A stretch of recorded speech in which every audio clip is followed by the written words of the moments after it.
తాగునీటి సమస్య, విలీన గ్రామాల్లో మౌలిక వసతులు, అరువులకు ఇందిరమ్మ ఇల్లు ఇవ్వాలంటూ సిపిఎం పార్టీ ఆధ్వర్యంలో మహబూబాబాద్ జిల్లా కేంద్రంలోని మున్సిపల్ కార్యాలయం ఎదుట పార్టీ శ్రేణులు బైఠాయించి ధర్నాతో ఆందోళన చేపట్టారు.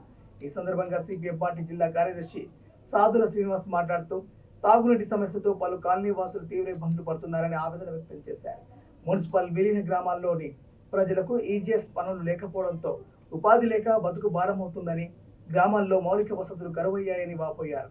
ఈ కార్యక్రమంలో సిపిఎం పార్టీ నాయకులు, కార్యకర్తలు, అభిమానులు భారీ సంఖ్యలో పాల్గొన్నారు. మహబూబాబాద్ టౌన్లో కూడా దరిదాపు 36 దళాలు 36 వార్డుల్లో స్థానికంగా పేరుకపోయిన సమస్యల మీద విస్తృతంగా పర్యటనలు చేసి స్థానిక సమస్యలను దరిదాపు 72-78 సమస్యలు గుర్తించి ఈ సమస్యల పరిష్కారం కోసం మున్సిపాలిటీ యంత్రాంగం, స్థానిక ప్రజాప్రతినిధులు తక్షణమే కదలాలని చెప్పి ఈరోజు మహబూబాబాద్ పట్టణ వ్యాప్తంగా అదేవిధంగా విలీన గ్రామాల ప్రజలందరూ కూడా సమస్యలతో ఉన్న ప్రజల్ని ఇక్కడ ఆహ్వానించడం జరిగింది.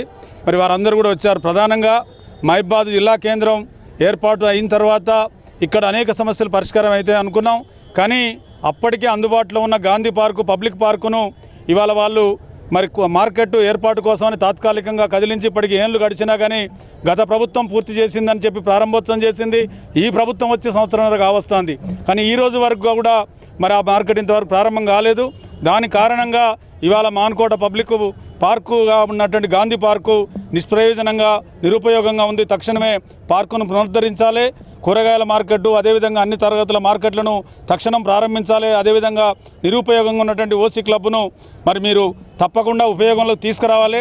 అది పార్కింగ్ పెడతారా లేదా స్ట్రీట్ వెండర్ జోన్గా మారుస్తారా? కానీ అది ఐడియల్గా ఉండడానికి వీల్లేదు. ఆక్రమణదారులకు అది వశమయ్యేటువంటి పరిస్థితులు ఉన్నాయి. కాబట్టి దాన్ని మరి తక్షణమే పరిష్కరించాలని, అదేవిధంగా కోఆపరేటివ్ ప్లేస్ మీద గతం పాత మున్సిపాలిటీ స్థలమైనటువంటి ఇవాళ తొర్రూరు బస్టాండ్ స్థలాన్ని కోఆపరేటివ్ బ్యాంకు గతంలో గ్రామ పంచాయతీ ఇచ్చింది. తిరిగి దాన్ని మహబూబాబాద్ అవసరాల రీత్యా తీసుకొని అక్కడ స్ట్రీట్ వెండర్ జోన్ను ఏర్పాటు చేయాలని సిపిఎం మొదటి నుంచి డిమాండ్ చేస్తూ ఉంది. దాంట్లో కూడా పురోగతి లేదు. అదేవిధంగా ప్రధానంగా ఈ మాన్కోట్లో బతుకు తెరువు కోసం జిల్లా వ్యాప్తంగా వచ్చినటువంటి పేదలు ఇవాళ ప్రభుత్వం, ఏ ప్రభుత్వం వచ్చినా ప్రభుత్వ ఇండ్లు ఎవరూ సరిపడ ఇవ్వలేదు పేదలందరికీ. కాబట్టే ఇలా ఆక్రమణదారులు ఆక్రమించుకున్న ప్రభుత్వ భూములను సిపిఎం పార్టీ గత 30 ఏళ్లుగా దరిదాపు 24-25 కాలనీల పేరు మీద 4-5 వేల గుడిసెలు వేసింది. గత 3 ఏళ్ల కింద కూడా 2,000 గుడిసెలు, 80-90 ఎకరాలు ప్రభుత్వ భూమిని ఆక్రమించుకుంటే ఆక్రమణదారుల నుంచి పోరాడి సాధించి ప్రభుత్వం వచ్చి తన భూమిగా పేరు ప్రకటించుకున్న దాకా సిపిఎం దాన్ని ఎమ్మటిపడ్డది. ప్రజలు దాన్ని సాధించుకున్నారు. కానీ ఈరోజు ఆ భూమిని ప్రభుత్వ కార్యాలయాల పేరు మీద ఆక్రమణదారులకు అప్పచెప్పడానికి గత ప్రభుత్వం ప్రయత్నం చేసింది. ఈ ప్రభుత్వం కూడా ఈయాటికి అది పేదలకు పంచడం కానీ లేదా ఉపయోగంలోకి తేవడం కానీ చేయట్లేదు. అందుకే అక్కడున్న ప్రజలకు పట్టాలు ఇవ్వాలి, ఇంటి నెంబర్లు ఇవ్వాలని చెప్పి డిమాండ్ చేస్తున్నాం.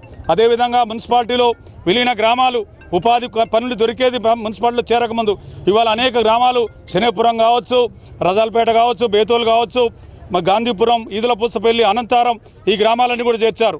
వాటిలో పారిశుధ్యం కావచ్చు, ఇలా అక్కడ ప్రజలకు పని లేకపోయింది. అది సుందరీకరణ జరుగుద్దని ఆశపడుతున్నారు. అది డ్రైనేజ్ కావచ్చు, మరొకటి కావచ్చు. అందుకోసం ఆ గ్రామాల మీద సమస్యలను పరిష్కరించాలి. మంచినీటి సమస్య, రోడ్ల సమస్య, డ్రైనేజ్ సమస్య పరిష్కరించాలి. అదేవిధంగా మహబూబాబాద్ పట్టణంలో ఉన్నటువంటి ఇవాళ మిషన్ భగీరథ పైప్ లైన్లు కవర్ కాని ఏరియాల్లో తక్షణం ఏర్పాటు చేయాలి. ఇట్లా ఇంకా అనేక సమస్యలు ఇవాళ పేరుకపోయిన సమస్యలన్నీ కూడా పరిష్కరించాలని చెప్పి పేరున మేము ఈ విజ్ఞప్తి చేస్తున్నాం. తక్షణం వీటి మీద కలకపోతే ఈ ఆందోళన ఉధృతం చేస్తామని చెప్పి తెలియజేస్తా ఉన్నాం.